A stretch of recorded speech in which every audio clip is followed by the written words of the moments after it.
Accounts का इतना vast syllabus cover कैसे करेंगे? कौन कौन से एएस छोड़ के जा सकते हैं? इंपॉर्टेंट एएस की लिस्ट दे दो। और पीवाईक्यूज करने हैं या नहीं? कितने पीवाईक्यूज करेंगे तो पास हो जाएंगे? क्वेश्चन कौन सी बुक से प्रैक्टिस करें? क्या सिर्फ इंपॉर्टेंट एएस करके पास हो सकते हैं? तो जी हाँ, इस वीडियो में मैं आपको इन सभी क्वेश्चंस के आंसर दूंगा। और इन सभी क्वेश्चंस के आंसर देने से पहले मैं आपको एक छोटी सी कहानी सुनाऊंगा। आप सुन के देखना, ये बहुत इंपॉर्टेंट है। यार आप देखो, मेरे 72 मार्क्स आए हैं अकाउंट्स में अभी सितंबर अटेम्प्ट में, ठीक है। और सितंबर का अटेम्प्ट सच बताऊं तो इजी था एज कंपैरेटिव बाकी अटेम्प्ट से। मतलब पेपर आसान आया था। और मैं सारे चैप्टर्स करके गया था, सारे एएस करके गया था, सारे बड़े चैप्टर्स करके गया था। यहीं अगर आप सोचो, अगर मैं कुछ एएस छोड़ के जाता तो क्या मेरे 72 आ पाते? आप खुद सोचो। मान लो मैं 72 आए हैं, मान लो मैं इंपॉर्टेंट एएस करके जाता तो मेरे कुछ ना कुछ मार्क्स कम होते। फॉर एग्जांपल 10 से 15 मार्क्स तो कम हो ही जाते अगर मैं कुछ एएस छोड़ के जाता, क्योंकि कुछ एमसीक्यू में एएस आते वो मैं सोल्व नहीं कर पाता। और कुछ एएस आते हमारे प्रैक्टिकल क्वेश्चंस में, वो मैं सोल्व नहीं कर पाता। तो 15 मार्क्स तो ऐसे ही सीधा कम हो जाते 72 में से। और यहाँ पे आप सोचो, अगर मेरे 72 में से 15 कम हो जाते तो एग्रीगेट में डिफरेंस पड़ जाना था। मतलब आप समझो, आसान पेपर था। मेरा पेपर भी अच्छा हुआ था। मेरे एमसीक्यू काफी अच्छे गए थे, मेरी बैलेंस शीट भी मैच हो गई थी कंसोलिडेशन की। मतलब मेरा पेपर भी अच्छा गया था, इंस्टीट्यूट की तरफ से भी पेपर अच्छा आया था। फिर भी मेरे 72 मार्क्स आए। यही अगर 12th होती, पेपर आसान आता, मैं अच्छे से करता तो 90 प्लस तो मिनिमम जाते। पर ये सीए है, इसमें मेरे 72 आए। कुछ ना कुछ गलती रह गई होगी मेरी तरफ से, कुछ ना कुछ चेकिंग में दिक्कत होगी, दिक्कत इन द सेंस इंस्टीट्यूट की चेकिंग थोड़ी डिफिकल्ट होगी, तो 72 आए। अगर यही मैं चीजें छोड़ के जाता तो 72 आ पाते? बिल्कुल भी नहीं। मेरा वही 50 टू 55 या 60 तक ही रह जाते मार्क्स। तो आप चीज को समझो, इंपॉर्टेंट एएस के पीछे मत भागो। एएस सारे इंपॉर्टेंट है। मतलब सिलेबस यार सारा ही इम्पोर्टेंट है, बस हमें ना अच्छे से करना पड़ेगा। जो बहुत ज्यादा इंपॉर्टेंट है उसे बहुत अच्छे से करना पड़ेगा। जो थोड़ा ठीक ठाक इंपॉर्टेंट है उस पे भी ध्यान देना पड़ेगा, पर इतना ज्यादा नहीं। तो समझो, करके सब जाना है, छोड़ के कुछ भी नहीं जाना। बट हाँ, अपना फोकस इंपॉर्टेंट चीजों पे रखना ही रखना है। इस वीडियो में आपको सब बताऊंगा क्या क्या करना है इन डिटेल। और यार सबसे पहले तो बात करते हैं बड़े चैप्टर्स की। बड़े चैप्टर जैसे कि अमलगामेशन, कंसोलिडेशन और इंटरनल रिकंस्ट्रक्शन, एएस 13, ये सारे बड़े चैप्टर। और मैं आपको बता दूं, मैं ब्रांच अकाउंटिंग छोड़ के गया था अकाउंट्स के पेपर में। 6 नंबर का क्वेश्चन आया था ब्रांच अकाउंटिंग का। अगर सोच लो, अगर मैं वो कर जाता तो 6 में से 3 4 उसमें भी आ जाने थे, 72 में 75 76 बन जाने थे मेरे।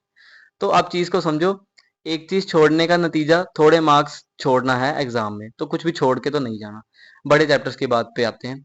बड़े चैप्टर्स में यार आप सबसे पहले चीज को समझो, जब आप रिवीजन फेज में हो, अब मैं एक्सपेक्ट कर रहा हूँ कि आपके लेक्चर्स कंप्लीट हो गए हैं, अब आप रिवीजन फेज में हो। रिवीजन फेज में आपने क्या करना है बड़े चैप्टर्स में? बड़े चैप्टर्स का ना यार कोर कंसेप्ट आप समझना। क्योंकि बड़े चैप्टर्स जैसे कि कंसोलिडेशन, अमलगमेशन, ये कोर कंसेप्ट पे बेस्ड है। अगर हमें कंसेप्ट अच्छे से आता है तभी हम एग्जाम में सोल्व कर सकते हैं, नहीं तो यार पॉसिबल ही नहीं है सोल्व करने। एएस में पता है क्या है, एएस में हम अगर प्रैक्टिस करते गए क्वेश्चंस की, तो हम एग्जाम में इजीली सोल्व कर देते हैं। बट जो बड़े चैप्टर्स हैं वो विदाउट कोर कंसेप्ट पॉसिबल ही नहीं है सोल्व करने। इसलिए उसकी अगर लगे आपको, एक बार रिवीजन वीडियो यूट्यूब पे देख लो किसी भी टीचर की जिससे आप पढ़ते हो। रिवीजन वीडियो देखने के बाद अपना रिवीजन उठाना, अपने क्वेश्चंस उठाना, फिर सोल्व करने बैठना। क्योंकि 2 से 3 बार जब आपने कोर कंसेप्ट समझा होगा ना, तो इजीली एग्जाम में पेपर सोल्व हो जाएगा, मतलब बड़े क्वेश्चन सोल्व हो जाएंगे। नेक्स्ट क्वेश्चन आता है कि क्वेश्चन कितने सोल्व करने हैं हमने अकाउंट्स के। अगर सच बताऊं तो मैक्स टू मैक्स जितने ज्यादा हो सके उतने ज्यादा सोल्व कर लो, पीवाईक्यू के, एमटीपी के, आरटीपी के।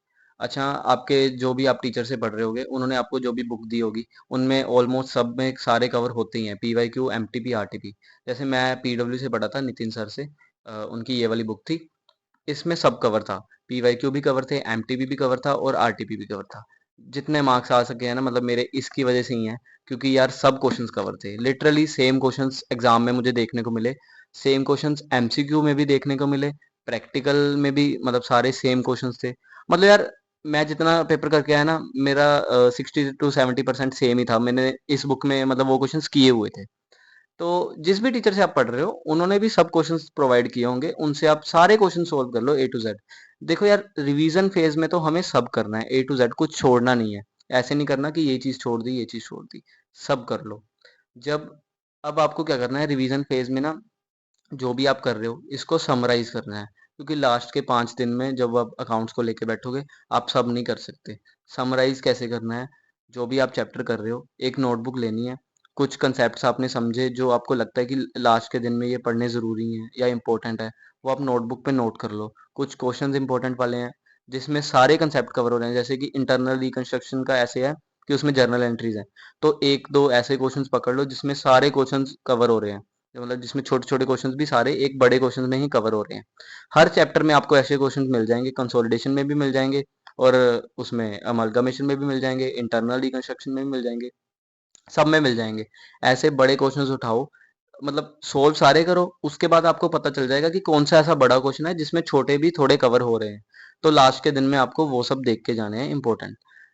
लास्ट के दिन में मैं कह रहा हूँ आप सिर्फ देख जाओ, प्रैक्टिकल मतलब हाथ से सोल्व करने की जरूरत नहीं है, एक दो कर लो जितने लगते हैं कि सफिशिएंट होंगे, बाकी ज्यादा करने की जरूरत नहीं है। और हाँ, एक और इम्पोर्टेंट चीज लास्ट के दिन में ये चीज ध्यान रखना, कोशिश करो अपने कैलकुलेटर को यूज करो। कोई भी आप क्वेश्चंस कर रहे हो, मतलब कोई भी मतलब एएस के क्वेश्चंस कर रहे हो, कोशिश करो नोटबुक ना उठाओ, ज्यादातर कैलकुलेटर पे ही सोल्व कर लो। क्योंकि यार एएस के क्वेश्चंस है छोटे, वो इजीली कैलकुलेटर पे सोल्व हो जाते हैं without any use of notebook. Notebook की जरूरत नहीं पड़ती उसमें। जितना आपने ये चीज सीख ली ना सीधा कैलकुलेटर पे करना, उतना आपके एमसीक्यू इजी निकल मतलब आसानी से निकल जाएंगे। मेरे अकाउंट्स में यार मुझे ऐसे लगता है कि 30 में से ना शायद 30 के 30 ही मेरे एमसीक्यू सही हैं, क्योंकि मैंने घर आके चेक किए थे, वीडियो मतलब यूट्यूब पे देखी थी, सारे सही थे। अब 30 में से 28 26 भी हो सकते हैं, बाकी मेरी तरफ से मेरे सारे के सारे ही सही हैं। वो इसी की वजह से है क्योंकि मैंने सारा कुछ सीख लिया था कैलकुलेटर पे करना, मेरे को नोटबुक कम उठाने की जरूरत पड़ती थी। कंसोलिडेशन के भी क्वेश्चन ऐसे थे जो मेरे सिर्फ कैलकुलेटर पे होने शुरू हो गए थे, मतलब मुझे नोटबुक उठाने की जरूरत नहीं पड़ती थी, सिर्फ वो प्री पोस्ट वाला डायग्राम एक बनता था मेरा। तो यार अंदर नहीं जाते, डीप नहीं जाते इसमें सब्जेक्ट में, ऊपर ऊपर की बात करता हूँ कि आपको यार कोर कंसेप्ट समझ के समराइज करने पड़ेगा हर एक चैप्टर। आपको पता करना पड़ेगा कि लास्ट के 5 दिन में आपने क्या क्या पढ़ना है। देखो ये सबका अलग अलग हो सकता है, मेरी चीजें अलग थी, आपकी अलग होंगी, आप किसी और टीचर से पढ़ रहे हो। मैंने आपको एक बात कही कि चीज़ों को समराइज करो, समराइज किस वे में करना है ये भी मैं आपको थोड़ा एक्सप्लेन कर देता हूँ। जैसे यार नितिन सर ने ना हमें ये थ्योरी की तो मतलब एक प्रोवाइड की थी बुक्स ही पीडीएफ फॉर्म में।